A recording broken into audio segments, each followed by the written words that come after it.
అనుదిన మన్నా అనే ఈ ఆధ్యాత్మిక కార్యక్రమాన్ని వీక్షిస్తున్న ప్రియ సోదరి సోదరులారా, మన ప్రభువును రక్షకుడునైన యేసుక్రీస్తు అతి శ్రేష్టమైన నామములో మీ అందరికీ శుభాలు వందనాలు తెలియచేయుచున్నాను.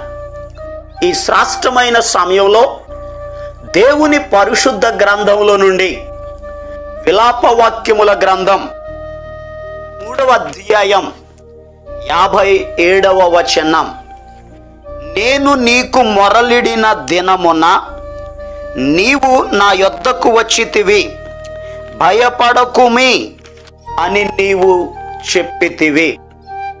ప్రభునందు ప్రియ దేవుని యొక్క బిడలారా, మనం చదవబడినటువంటి ఈ విలాప వాక్యముల గ్రంథం ప్రవక్త అయిన ఇర్మియా గారు రాసినటువంటి గ్రంథం.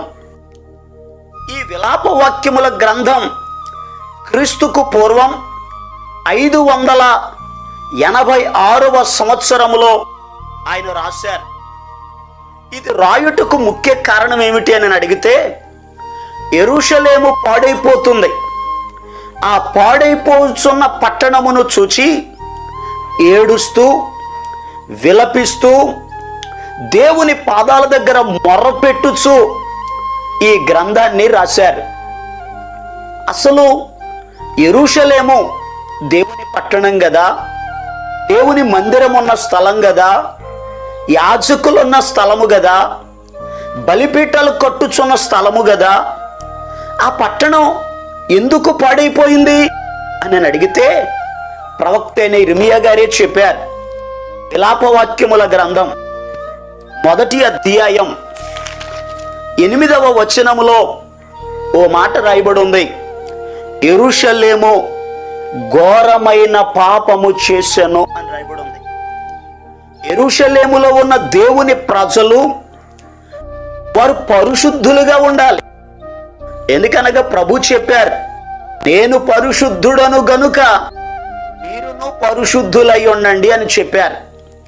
పరిశుద్ధులుగా ఉండవలసిన వారు అపవిత్రులయ్యారు, పాపము చేశారు, దుష్కార్యములు చేశారు, దేవునికి విరోధముగా ప్రవర్తించారు. వారు దేవుని మాటలను వినలేదు.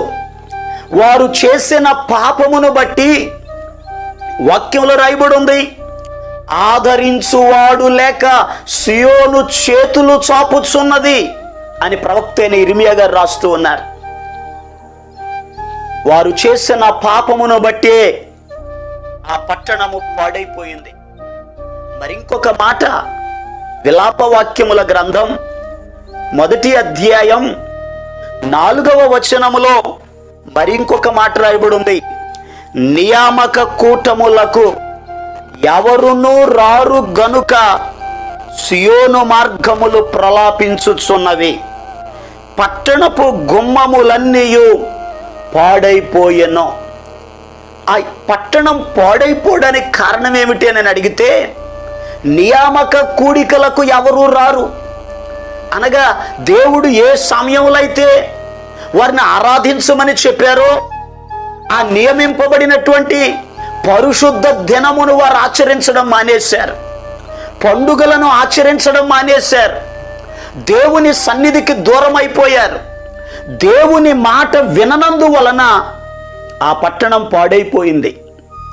ఈరోజు ఈ మాటలు వింటున్న ప్రియ దేవుని బిడ్డలారా, అలా పాడైపోయిన ఆ పట్టణమును చూచి ప్రవక్త అయిన ఇర్మియా గారు విలపించడం ప్రారంభించారు. ఏడుస్తూ రోదన చేస్తూ కన్నీరు కారుస్తూ దేవునికి మొర్రపెడుతూ ఉన్నారు. మనం చదివినటువంటి లేఖన భాగంలో అదే రాయబడి ఉంది. విలాప వాక్యముల గ్రంథం 3వ అధ్యాయం 57వ వచనములో, నేను నీకు మొరలిడిన దినమున. ఎప్పుడు ఈయన మొరపెట్టారు? పాడైపోతున్న పట్టణాన్ని చూచి. ఈరోజు ప్రియ దేవుని బిడ్డలారా, ఈ వచన భాగంలో నుండి మనం నేర్చుకోవాల్సింది ఇదే. ఆనాడు ప్రవక్త అయిన ఇర్మియా గారు పాడైపోవుచున్న పట్టణమును చూచి ఆయన మొర్రపెట్టిన రీతిగా, కన్నీరు కార్చి విలపించిన రీతిగా ఈరోజు మన జీవితంలో కూడా పాడైపోవచ్చున్న కుటుంబమును గూర్చి, పాడైపోవచ్చున్న బిడల జీవితమును గూర్చి, పాడైపోవచ్చున్న చేతి పనులను గూర్చి. ప్రియ దేవుని బిడలారా, ఈరోజు చాలా మంది జీవితాల్లో ఆరోగ్యపరంగా పాడైపోతున్న పరిస్థితులు, ఆర్థికంగా పాడైపోతున్న పరిస్థితులు, సంతోషం సమాధానం లేకుండా పాడైపోతున్న పరిస్థితులు. ఈ పాడైపోతున్న పరిస్థితులన్నిటిని చూచి ఎంతకాలం మౌనంగా ఉంటావు? ఎంతకాలం అలా కాలం గడుపుతావు? ఇర్మియా ప్రవక్త ద్వారా ఈరోజు మనం నేర్చుకోవాలి. విలపించేవారిగా ఉండాలి, కన్నీరు కార్చేవారిగా ఉండాలి, మొర్ర పెట్టేవారిగా ఉండాలి, ప్రార్థించేవారిగా ఉండాలి. అలా ప్రార్థన చేస్తే దేవుడు 2 పనులు చేస్తారు. ఈ వచనంలో ఇర్మియా ప్రవక్త గారు చెప్తున్నారు, నేను అలా మొర్ర పెట్టాను. మరి దేవుడు ఏం చేశారు? పాడైపోతున్న పరిస్థితులను చూచి ఇర్మియా ప్రవక్త దేవునికి మొర్ర పెట్టారు. మరి దేవుడు ఏం చేశారో ఇక్కడ రాయబడి ఉంది, చూడండి. నీవు నా యొద్దకు వచ్చితివి. నెంబర్ 1, దేవుడు చేసిన పని ఏమిటి అని అడిగితే, 1, నీవు నా దగ్గరకు వచ్చావు. 2వ మాట, భయపడకుమి అని నీవు చెప్పితివి. ప్రియ దేవుని బిడ్డలారా, చాలా జాగ్రత్తగా గమనించండి.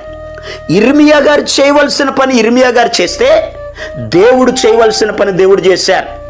ఎక్కడైతే పాడైపోతున్న పరిస్థితులను గురించి ఇర్మియా ఏడుస్తూ ఉన్నాడో, ఆ పాడైపోతున్న స్థలమును, ఆ పాడైపోతున్న దానిని బాగు చేయుట కొరకు దేవుడు దిగి వచ్చాడు. వచ్చిన దేవుడు భయపడుతున్న వ్యక్తితో, కలవరపడుతున్న వ్యక్తితో, కృంగిపోయిన వ్యక్తితో, కన్నీరు కారుస్తున్న వ్యక్తితో చెప్తున్నారు, భయపడకు, ధైర్యపరుస్తున్నారు.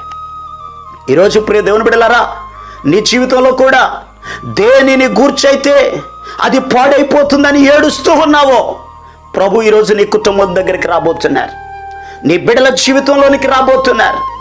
నీ కుటుంబంలో దేనిని బట్టి, భర్తను బట్టా, కుమారులను బట్టా, కుమార్తెలను బట్టా, దేనిని గూర్చైతే నువ్వు చింతపడుతూ ఏడుస్తూ ఉన్నావో, ప్రభు నీ దగ్గరికి రాబోతున్నారు.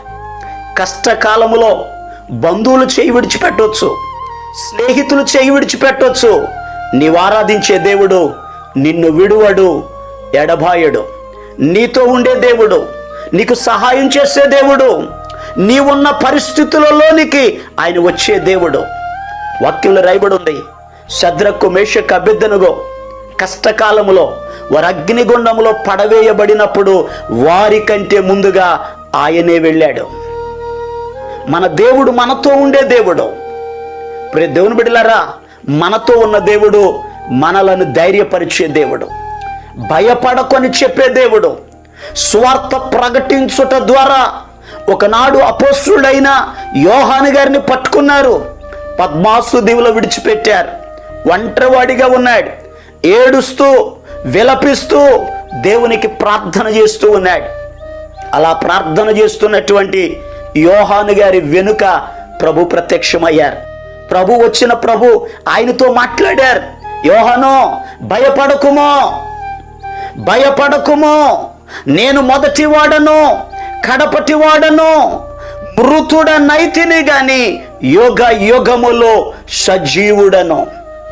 ధైర్యం తెచ్చుకోమని దేవుడు ఆయన తన కుడి చేతిని యోహాను మీద ఉంచి యోహానును ధైర్యపరిచారు. ఈరోజు ప్రియ దేవుని బిడ్డలారా, భయపడుతున్న నీ జీవితంలో దేవుడు ధైర్యాన్ని కలుగజేస్తారు. ఆయన ధైర్యపరచాలన్నా, ఆయన నీతో ఉండాలన్నా, ఇర్మియా ప్రవక్త వలె మనం కూడా దేవునికి మొర్ర పెడదాం, ప్రార్థన చేద్దాం, కన్నీరు కార్చుదాం. పాడైపోతున్న ప్రతి దానిని ప్రభు మీ జీవితంలో బాగు చేసి సంపూర్ణమైన సంతోషమును కలుగ చేయును గాక. అలా ప్రభు మీ జీవితంలో అద్భుతాలు చేయనట్లు మీ కొరకు నేను ప్రార్థన చేస్తాను. తలల వంచండి, కళ్ళు మూసుకోనండి, ప్రార్థనలు ఏకీభవించండి. మహాపరిశుద్ధుడును ప్రేమ కలిగిన మా పరమ తండ్రి, నీకు వందనాలయ్యా. పాడైపోతున్న పట్టణాలను చూచి ఇర్మియా ప్రవక్త విలపించిన రీతిగా అయా నీ బిడ్డల జీవితాలలో ఏ విషయంలో అయితే వారు పాడైపోతూ బలహీనులయ్యి కృంగిన పరిస్థితులలో ఉన్నారో దేవా వారిని బలపరచండి అయా, సహాయం చేయండి అయ్యా, ధైర్యపరచండి అయ్యా, నీ కార్యములను మీరు జరిగించండి అయ్యా. అద్భుతమైన కార్యములు నీ బిడ్డల జీవితాల్లో జరుగునుగాక. దుఃఖము కన్నీరు తుడిచివేయబడునుగాక. వారి తలల మీద నిత్య సంతోషముండునుగాక నా జ్ఞాపిస్తున్నాను. నీ బిడ్డలందరినీ దీవించి ఆశీర్వదించండి. మహిమ ఘనత ప్రభావాలు మీరే పొందుకొనమని యేసు క్రీస్తు అతి పరిశుద్ధమైన నామం పేరట ప్రార్థన చేసి అడిగి పొందుకొని ఉన్నాము తండ్రి, ఆమేన్. మన ప్రభు అయిన యేసు క్రీస్తు కృప మీకు తోడుగా ఉండి నడిపించునుగాక, ఆమేన్. ఈరోజు పుట్టినరోజు మరియు పెళ్లి రోజు జరుపుకుంటున్న వారికి సీసలి మన్నా చర్చి తరపున మా కుటుంబ పక్షముగా మీకు శుభాలు తెలియపరుస్తున్నాం. May God bless you. దేవుడు మీకు తోడుగా ఉండి మిమ్మల్ని ఆశీర్వదించునుగాక. దయచేసి గమనించండి, మీ కొరకును మీ కుటుంబం కొరకును దేవుడు మిమ్మలను అభివృద్ధి పరచాలని నిత్యము మేము ప్రార్థన చేస్తున్నాం. ఏమైనా ప్రార్థన అవసరతలు ఉన్న ఎడల ఈ స్క్రీన్ మీద కనబడుతున్న నెంబర్కి ఫోన్ చేసి తెలియపరచండి. ప్రియ దేవుని బిడ్డలారా, అనుదిన మన్నా అనే ఈ వర్తమానాలు మీ స్నేహితులకు మీ బంధువులకు కూడా షేర్ చేయండి. మన్నా చర్చ్ సీసలి అనే ఈ యూట్యూబ్ ఛానల్ను సబ్స్క్రైబ్ చేయండి. అందరికీ వందనాలు. ఎందుకింక కన్నీరు, ఎందుక వేదన, ఎందుకింక కన్నీరు, ఎందుక వేదన, నీ దుఃఖ దినములన్నీ సమాప్తమైనవని తెలుసుకొనేస్తమా యేసయ్య మాటిది. నీ దుఃఖ దినములన్నీ సమాప్తమైనవని తెలుసుకొనేస్తమా యేసయ్య మాటిది. ఎందుకింక కన్నీరు, ఎందుక వేదన.